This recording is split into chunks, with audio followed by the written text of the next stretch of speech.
Welcome to Web3 with A16Z, a show about building the next generation of the internet from the team at A16Z Crypto. This episode features Brian Armstrong, CEO and co-founder of Coinbase, in conversation with A16Z Crypto founder and managing partner Chris Dixon. The conversation was originally recorded at our Founder Summit in November. It covers the aftermath of FTX and the rise of crypto in politics. But it also goes into company building at scale, lessons for directing product development, how to balance core business with disruptive innovation, and more. As a reminder, none of the following should be taken as business, legal, tax, or investment advice. Please see a16z.com/disclosures for more important information, including a link to a list of our investments.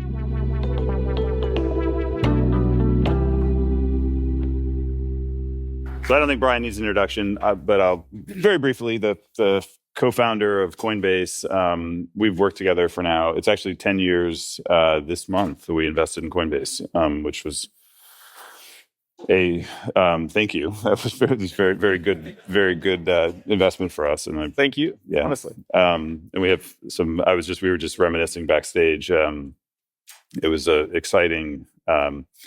So I think we'd first met in, I think it was like February of 2013, when you were doing your Series A. And then I remember coming by a few times to visit you guys. You had like 8 people in that apartment. And then I kind of messed it up, and I think I gave you too low of a valuation offer. And well, you guys passed on the Series A, I think. But the Series B, we came back to talk. Okay, you gave us an initial offer. Yeah, and it was like kind of low. You guys were kind of annoyed. Well, I wasn't upset. I mean, in any negotiation, you got to make a first offer. Yeah. And then, frankly, I mean, as an entrepreneur, we were just like, shit, we got to get somebody else to bid so we can try to have a bit of a process. But And then I remember I was in New York, and I was like, I realized I'd messed it up. And then you had other offers, and I was like, okay, I'm going to lose this and screw it up. And I remember flying back. Do you remember that time? It was like midnight at your office. Do you remember that when Balaji came? Yeah. Is this when you... Because it was like midnight. I flew in, and I was like, shit, I like ruined this. Like I messed up. And then then you were like, well, I want to make sure you're serious about crypto. And I was like, the way to prove that I'm serious is I'm going to bring Balaji, who we just written a $25 million check to build semiconductors dipped in mineral oil to mine Bitcoin. And like, how much more serious can you be than to write that guy a $25 million check to do that? And so he showed up like in his Balaji style, like in his sweatpants at like midnight. You and Fred, you remember this? Oh, yeah. Yeah, okay, yeah. It was great. And then we had like this 4-hour deep dive of like the future and everything else. And I felt like that was like the moment in which we maybe saved it. I appreciated that you flew in. It definitely showed a lot of commitment. Yeah. So, anyways, it was a fun time. I think we left and we're like, that guy, Balaji's crazy, but but awesome. And Chris seems cool, so why not? Yeah. we love Balaji. Balaji's, for those, you probably all know Balaji, but because he was like at the time, like I remember he had like the whole like Stanford Bitcoin group and doing all this interesting stuff. And of course, he later joined Coinbase. We acquired his startup and. Yeah, lots of good stories. Anyways, that was fun. So it's been an amazing ride, 10 years. And it's amazing what you did, like to build it up into such a, big and important company and all the work you've done. So with that, maybe we'll jump into some of the stuff going on now. The last year we were here, I think you spoke to Ben, and FTX had just blown up. And now, obviously, SBF's been convicted. I guess, like, what do you think? I guess, how do you feel about the sort of state of the industry, what that means? And, I guess hopefully we're moving beyond that now. What are your thoughts on that? Yeah, so I think the conviction for SBF was hopefully a turning point. Psychologically, I think we can all kind of move on. Justice has been served. I mean, we'll get the sentencing. There'll be other cases. There'll probably be movies that come out. So, it's not like it'll be completely gone from the consciousness of the community, but psychologically, I think now we're allowed to turn the page. And this kind of reminds me, actually, I think it was back in 2014 when Mt. Gox blew up. Yeah, so that was the thing that it reminds me of the most. And I remember at that time it was very similar, and there was all these articles being written about, Bitcoin's over, and everybody couldn't stop talking about it. It was just like a scar on people's minds. Mt. Gox was like wasn't that the biggest exchange at the time or something? Yeah. And, something, I remember it took about 1 year and somehow like a year passed and then people just stopped talking about it and they were ready to move on to new things. And I remember when FTX blew up, I was like, well, this is going to suck, but it'll probably be in a year, people will just mentally move on. Yeah. And that's roughly what's been happening. So I think society needs a sacrificial scapegoat, someone to point to and say, this was the root of it, even if it's, more nuanced than that. And of course, what he did was terrible, and it was fraud. So, I think we can all move on. Did you feel like you knew? Did you suspect that something was up? I did not. I wish I could tell you I did. I'd met with him a number of times, and he always struck me as somebody who was very intelligent, perhaps a bit young and reckless, but I definitely did not think he was fraudulent. Yeah. So I kind of got duped along with everybody else, and it made me a little more skeptical. If I ever see somebody sort of on like a meteoric rise, like with their face on the front of magazines, I'm going to be more skeptical, I think, at this point. But yeah, that was a wild one. Yeah, and then that sort of the FTX stuff kind of catalyzed a lot of the SEC stuff and just sort of the policy reaction. I think partly, I don't know, it just I think one was some of the politicians who were taking money from SBF and then felt like they needed to make up for it maybe, and it also emboldened the critics. Mm-hmm. So what's your take on sort of what happened this last year on the policy side and how have you been addressing it? Yeah, well, another thing that's helped us move on is I think some people were wondering, is he going to get away with it because of all the donations that he made? And so it did kind of feel reassuring that, okay, there is some sense of justice that's beyond, people bribing and this kind of stuff. So that helped a lot too. But I think, certainly the FTX blow-up did kind of give a gift to some enemies of crypto, and they each kind of have their own motive for why they don't like crypto. They want the big banks to have power. They're just afraid of change, and there's moral panics. Maybe they just are anti-freedom or whatever, and they want to control society instead of allowing people to have freedom.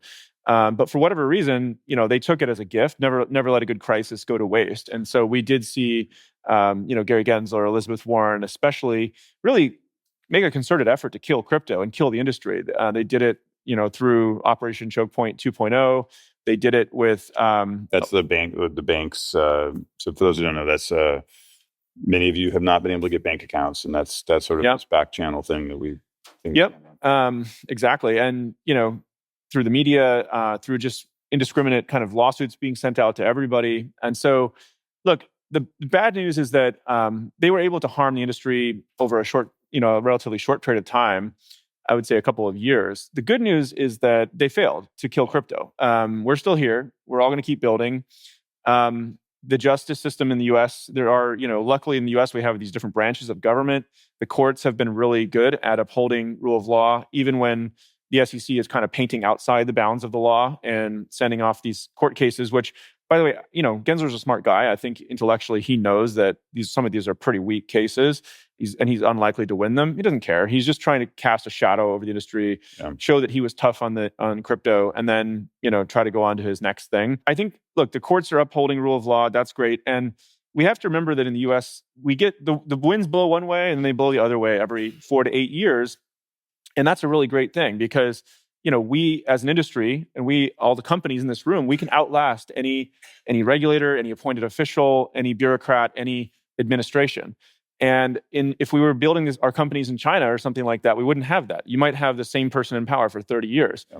Here, I think, by the way, this is where we all have to kind of show up as an industry in 2024 and send a very clear message during the election period that if there are anti-crypto candidates out there, they've got to go. We can talk about that too.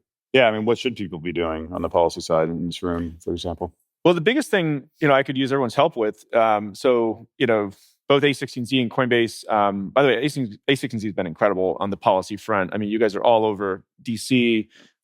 There's a lot of education, advocacy, money being moved, all kinds of good things. So Coinbase is trying to do our part as well, and every time we see you guys step up, we're like, all right, we got to do more too. So I love what A16Z has been doing. But one thing I think we can ask from everybody in the room here is, there's an industry group, standwithcrypto.org. Go check it out. Go sign up. If you can help us share that message out there on social, maybe in your products with your employees. The idea behind it is to try to. There's 52 million people in the U.S. who have used crypto. Maybe can we just get 1 million of them to raise their hand and say, "Hey, I really care about this as an issue as a voter," and that would be enough people to really move the needle in a lot of these districts, congressional races, local politics, even in presidential races potentially. And so we're asking those people who are raising their hands to sort of say, okay, can you donate? Can you vote? Can you call your congressperson? Can you share this on social? Can you show up at this town hall?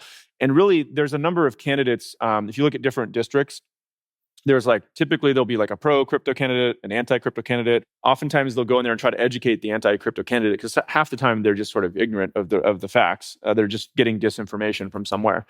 But if there's an educational effort and they're not willing to kind of be constructive in around crypto policy and ensuring people have the freedom to use this technology, then they got to go. Yeah. And this is where we can act. In an example, I think Coinbase has roughly 1 million users in Ohio. That's a key state right now with Sherrod Brown, and he's vulnerable. I mean, he's behind in the polls. He's anti-crypto. These are the kinds of things where we could move the needle on, 10, 20 different congressional seats in 2024. So, please sign up on standwithcrypto.org and help us share the word on that. Let's get to 1 million citizens in the U.S. who will raise their hand and say we care about this issue.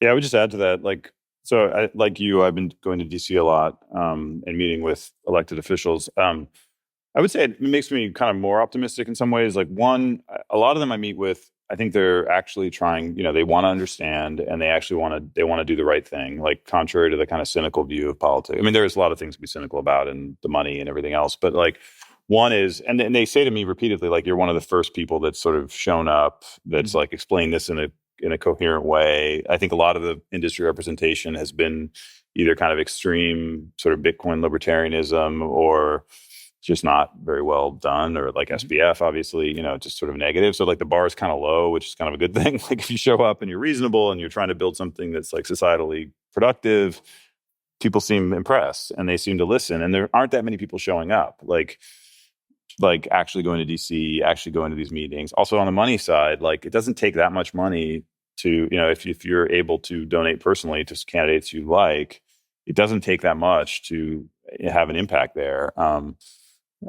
So it makes me kind of more, I think in some ways the industry has done such a bad job. I'm not, this is years ago, just sort of ignoring this or taking an extremist view that if we just do some stuff, this really matters what people do. We had one day we went to DC and we brought a few entrepreneurs, some in the room, and it made a huge difference. The elected officials saw them and said, these are reasonable people building productive things. This is very different than what I've been told of people trying to take down the government or something. Right. Right. And they're why are we banning this? Essentially, so and we've got, by the way, in the bill that got through committee, the FIT 21 market structure bill, which would basically solve these issues, the security issues. It was a unanimous on the Republican side and in the 6 Democrats, which is a big deal, and including important ones who all had switched sides, by the way, they were not for this a year ago. And so I think there's a lot of reasons to be optimistic long term. I am. Yeah. No, I feel very optimistic the U.S. is going to get this right eventually. So there's a good Winston Churchill quote around that. But yeah. So maybe let's switch gears a little bit to tech. So you've done a bunch of interesting stuff. Just looking at your last earnings, reading the public stuff, it seems like you have this pretty interesting growing stablecoin business. And then I think what I find really exciting is the stuff you're doing with Base, which is really innovative and I think really pushing kind of the utility side. So you're not just sort of a trading platform, but a real application platform. Maybe you can tell us a little bit about how you're thinking about that. Yeah, well, so of course, Coinbase started off as an exchange, and we're now doing many different things. And I've always been really, I'm not really a trader at heart, actually. I'm really got excited about crypto in terms of creating more economic freedom globally and a more efficient financial system and payments. And if we can just make payments fast, cheap, global, kind of like a WhatsApp message, that alone would just unlock an incredible amount of potential in the world. And so anyway, we've been very excited about kind of self-custodial wallets, commerce applications, payments, stablecoins for a long time. And we have product efforts in each of those areas. One of the biggest areas, I mean, I don't have to tell this crowd this, but layer 2 is a huge deal, I think. It is one of the best opportunities we have to kind of kick off the next wave of adoption and innovation in crypto. How do we get it to the next 100 million people? How do we get it to 1 billion people using this technology globally? I think layer 2 is going to play a huge role in that. It's kind of like the internet moving from dial-up to broadband, right? And so it'll, when you bring down cost, you bring down the time to confirm these transactions, like a whole new wave of applications kind of get opened up. So we're trying to do our part in that with Coinbase, and we've launched Base, this layer 2 solution built on the Optimism stack. So we're trying to work with the community. It's not just one more layer 2. It's using the Optimism stack. And there's lots of good layer 2s out there, by the way. We're going to integrate a lot of them. So I'm not trying to pick favorites here, but we happen to build Base on top of that. It's I think it's number 3 L2 now by TVL and transactions per second and things like that. We're trying to reach out to everybody in the community building these applications and just talk to them about how they can integrate it. One of the things we're tracking internally at Coinbase is what percentage of transactions happening on Coinbase are happening on layer 2. Today, it's about 7%. I think that's way too low. I think we're going to be in a world here in 3 or 4 years where layer 2 is the default, right? And it's kind of like, I don't know what an example would be. Like, this is a bad example, but if you're on the internet, and you could you manually, use Telnet to connect to some IP address or something? Like, yes, you could, but nobody does that, right? Or, if you're on like a low bandwidth connection or something, maybe it's a better analogy. But long story short is we should be getting 99% of transactions happening on L2. It should be the default for everything. If somebody really wants to do an L1 transaction, of course, it should be possible. But L2 should be the default. We're also tracking internally this metric of, the average time to confirmation and the average cost of a transaction. And right now, I think across all networks, all blockchains on Coinbase, it's like maybe, I think it's like about 20 minutes to get final confirmation and something like $3 or something on average if you look at transaction fees. We're trying to get that. I gave the team this kind of crazy goal. I was like, how do we get it under 1 second and 1 cent? As an average across all transactions happening in crypto. And of course, a big piece of that's got to be layer 2. Layer 2's got to be the default for that to happen. Lightning Network has got to happen. All these different pieces. So, we might even be able to do smart things around optimistic confirmation, and you could imagine end to end, if you instrument that, where is the time taking for a transaction to confirm?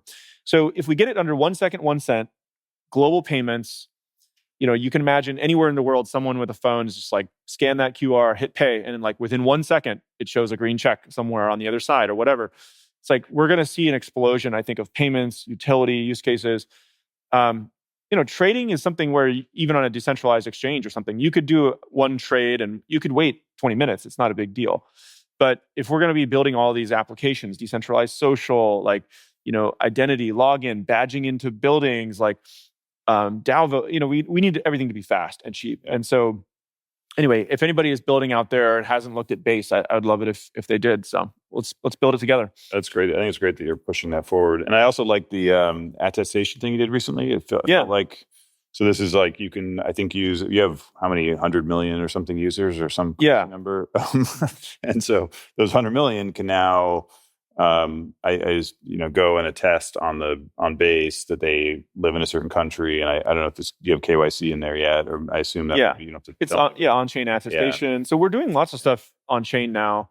I think it's really incumbent on us as a company to do. We're trying to shift more and more. Like the default is everything we're going to do in the future will be on chain. Yeah. There's a good reason not to. We may not to, but it's sort of like mobile first, or these big pushes culturally you have to make inside companies. Yeah. Like on chain is the new online, so it's on chain first is kind of the mentality. It's just that was a really nice feature because you're taking advantage. Like people have already gone through all of the driver's license KYC stuff on Coinbase, so why make them do it again? And it's nice. I liked it because it's opt-in, so the user has power.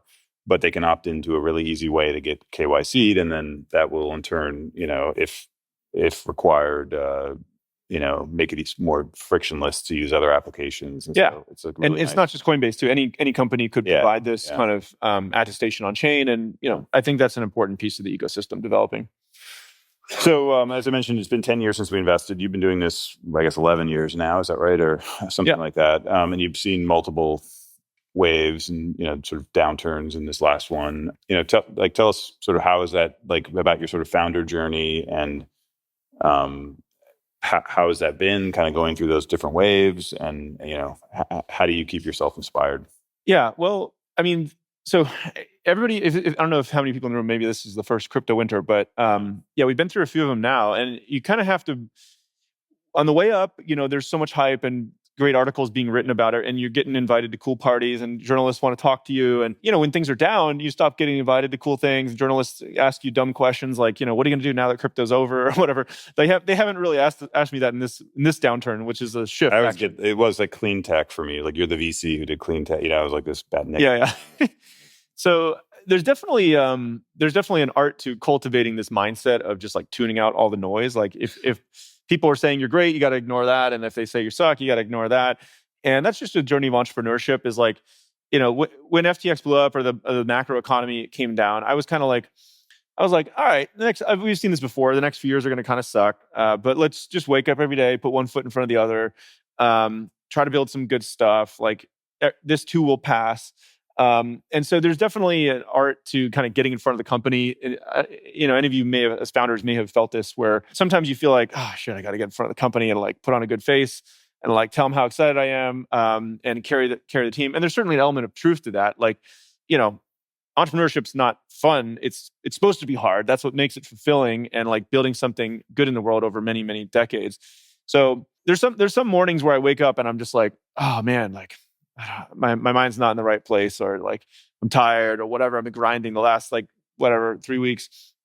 And, I try to just like have this morning routine where I get myself psyched up. And, I saw a bunch of you at the gym this morning, and put on a little David Goggins, or, listen. I like listening to biographies of people who have tried crazy stuff, and it makes all your problems look small by comparison. Or I remember there was a couple times in the last crypto winter where I was just like, oh man, this sucks. Like, these people on my team are fighting. This person's like suing us, this whatever, like we lost this much money in some bug, and I was like, everything sucks. And then, I'd go watch some documentary about like the space program.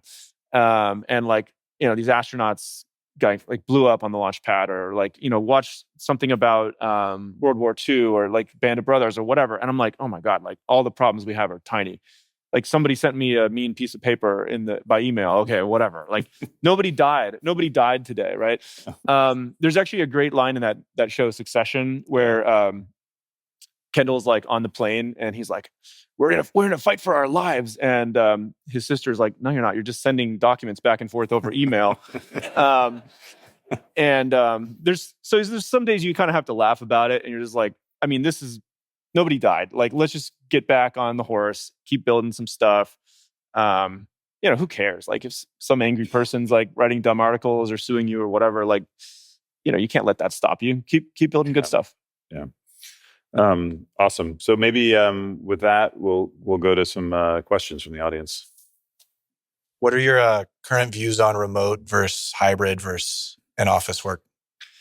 Yeah, I think every CEO is kind of trying to figure out this right now. So there's no one right answer. But for us, what we're doing is, so we went remote first, we call it, during the pandemic, which is not saying you have to be remote. It's saying if you want to go in the office, you can. No one's required to.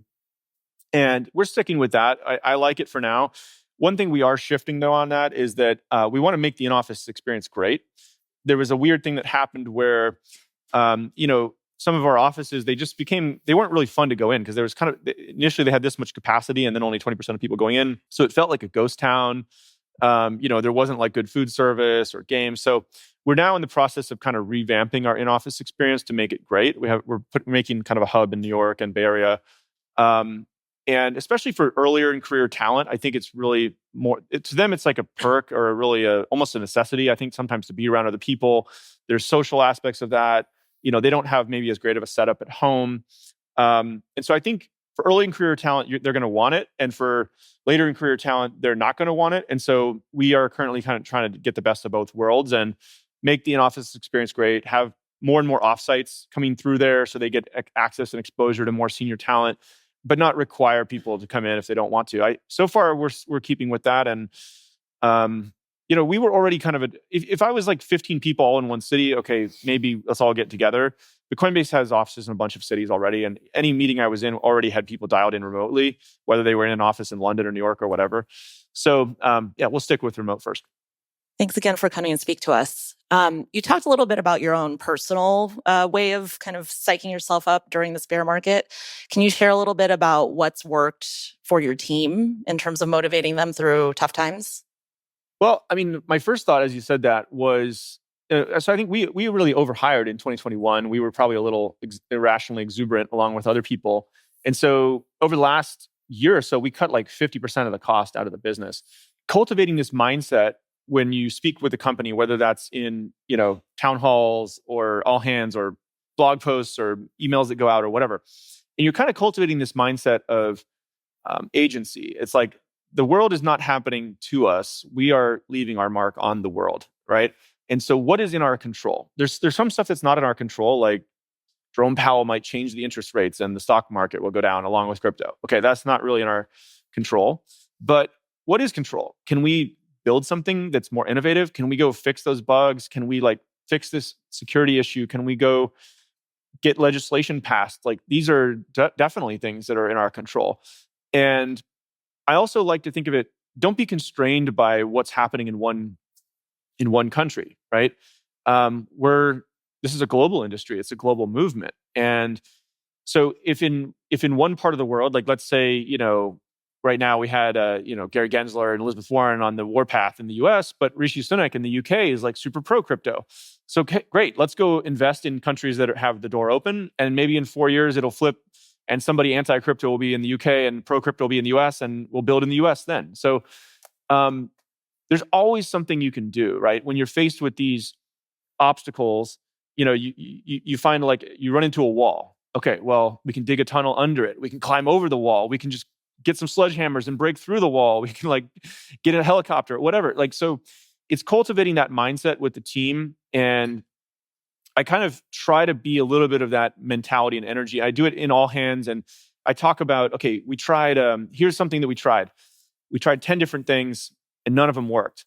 So what did this person do? And I try to look for examples of this in the company and bring them okay, I want you to go tell this story in front of the whole company at the town hall, because this is a good example I want others to emulate, right? It's 10 of the things we tried didn't work. We just went and tried 10 more. There's not really an option here where we just give up and feel sorry for ourselves. We're never going to do that. We never give up. So I try to find examples of that, elevate those people in the company, speak about it as authentically as I can. And everybody should kind of find their own version of that.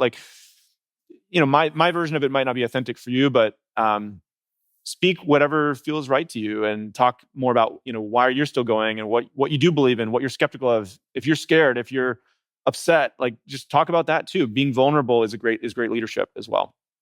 Hey, Brian, happy base partner here. Nice. So thank you for that. I was wondering what your sort of expectations are for the pace of progress over the next couple of years. Obviously, we need some regulatory clarity. We need some killer apps on the consumer side. We need the infrastructure, to improve in a major way again. What are you all thinking about just in terms of timing and pace over the next several years? Well, I'm always kind of impatient. I always wish things were moving faster. And, Frank Slootman has this great book, Amp It Up. There's a couple books like that where the pace is kind of whatever we set it to be, right? So that's a leadership question. I think, I try to do this within the company, right? Especially as Coinbase has gotten bigger, we have to fight against, natural tendencies towards bureaucracy and things like that. In startups, this is less of an issue, where you are probably, most of you are. But an example is just little things, right? If somebody's like, oh, okay, great, I'll come back to you next week with the next version of that. I'm like, how about we meet in 24 hours? Right? And you don't want to be a jerk about it, but sometimes I'll just ask people in front of the team and live in front of the meeting, so great, when do you think you can have the next version of that? And it's a little bit of a management technique, because they don't want to say a really long time in front of all their peers and get challenged or whatever. So they set their own ambitious target. I'm like, great, I'm going to hold you to that, right? Yeah, I don't know. I mean, I think if you had asked me 10 years ago when Coinbase was first starting, how long would it take to get, I don't know, 20% of all e-commerce running on crypto? I was like way optimistic. I was like, well, it's clearly a better system. It's sort of native to the internet, and it no chargebacks, and it works globally. And I was like, I don't know, probably like 3 to 5 years, we'll have like 20% of all e-commerce running in crypto. I was way off, right? So I don't really trust my judgments on how these things are going to happen. It's usually surprising if something takes off that you didn't expect, and this thing takes longer. But that's fine. The goal is just to be trying a lot of things, have a portfolio. I would not have guessed that one thing would take off versus another, but just try to be relentless, set the pace, be the pace car in your organizations, and amp it up. I think we can create whatever outcome we want there. Thanks. I really like Coinbase's focus as a kind of a mission-focused company and being politically neutral to an extent.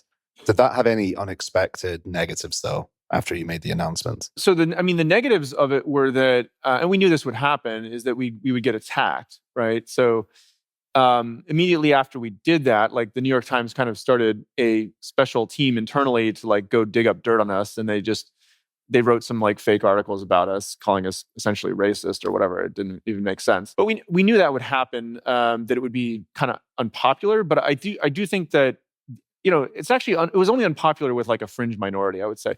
Most of the reactions I got from it, including from employees of all different backgrounds and everything, was overwhelmingly positive, and they basically said, "Thank you for finally speaking up." Like it was getting crazy. We couldn't just come in and do good work because there was this really small group of people that were trying to hijack the company for their own political outcomes or whatever. So we did have 5% of the company leave. We got some negative articles, but we looked at the numbers a year later, and most of our diversity metrics were the same or better. It didn't really. Several people had told me when we were thinking about putting that out, they said, no underrepresented person will ever work at this company again. I was like, is that true? I went and talked to our ERGs, our employee resource groups, and they were telling me something very different. They said, we don't really care about that stuff. We just want to come to work and be respected and like do good work and learn on the job. They just wanted the same thing everybody else did. So my instinct was that the fears were overblown. I would say it was a very positive thing, and it's allowed us to not have these unforced errors internally of like employees getting in unnecessary fights and protesting and like these flame wars happening in Slack channels and internal social media and stuff like that. So it's actually been much better. I would say my job as a CEO is a lot better because I'm not sort of being, these open mic Q&As I think are like an unforced error that a lot of companies do once they get to a certain size. And it only takes one person to sort of, grandstand, hold the mic, kind of distract everyone in the whole company by trying to get you to, on stage, like, how are you going to solve the world's biggest problem of X? And I'm like, I don't know. We're focused on crypto. So we don't do like open mic Q&A anymore. Like people can submit questions in advance, but you can't like vote brigade, this one kind of current thing issue. Anyway, I would recommend it. I think it was incredibly net positive. And if the worst thing that happens is you get a negative article written about the company, welcome to the club. You're in good company. Hey, Brian. How do you think about like your proportion of investing in core to new innovation? Like what kind of process do you have for kind of running this, your team and yourself through what bets to pick and what not to, and how to divide the core versus new growth, next billion areas? Yeah, this is a great question because this would always kind of make me laugh. And when Coinbase was growing and we were like, 500 people or whatever, some days I'd go into one meeting and some employees would ask me like, how can we not be investing in this one thing which is making all the revenue? There's so many side projects distracting us, right? And I'd be like, okay, that's a good point. Then we'd go to the next meeting and somebody would say, how can we not be investing in this new thing that is going to be disrupting our business? And it's clearly the future of the whole industry. And we're just caught on the sidelines, stuck in this old mentality, right? And I was like, that's kind of true too. So I was like, how do we reconcile this? And the best idea I came up with for this framework, which we basically borrowed from others, is we call it 70-20-10 resource allocation. And this, by the way, the beauty of this is not that it's some magical formula. The beauty of it is that you have to have some formula to get everybody to sort of calm down and not freak out about this all the time. And so simplified, the framework is 70% of resources goes toward the core. The core is the thing that's making most of the revenue today. So you make sure to keep the main thing. Don't lose on the main thing. 20% of resources go to these adjacent bets, which are things that are kind of natural extensions of your core. So, if spot trading is going well, let's try derivatives trading. That's like an adjacent bet.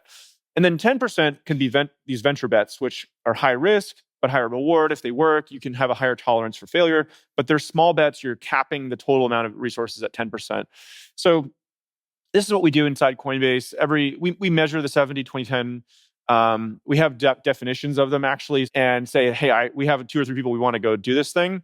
And if any of the product groups kind of leaders decide to fund it, it's almost like pitching internal venture capital. If you get any one of the product leaders to fund it out of their budget, then they're like, go try this experiment. But it's within the bounds of that 10% of resources. So, some CEOs they're very much more like, I have a very clear vision. I have high conviction. We're only doing these 3 or 4 things. Like imagine Apple or something. Like they have a very narrow set of products, and they only very, very rarely will do like a new thing. And then companies like Google, historically, they were much more like free for all. They were just like, good ideas can come from anywhere. And like they'd have like 4 different teams working on chat or whatever. And so we've tried to make sort of the reasonable middle ground of that. And 70, 20, 10 is what we ended up doing. And yeah, so I know enough to know that I don't know exactly what the next big thing is going to be. So I'm glad we have at least some kind of a portfolio. All right, I think we're out of time. But Brian, thank you for all you do for the industry and for being here today. Thanks, Chris.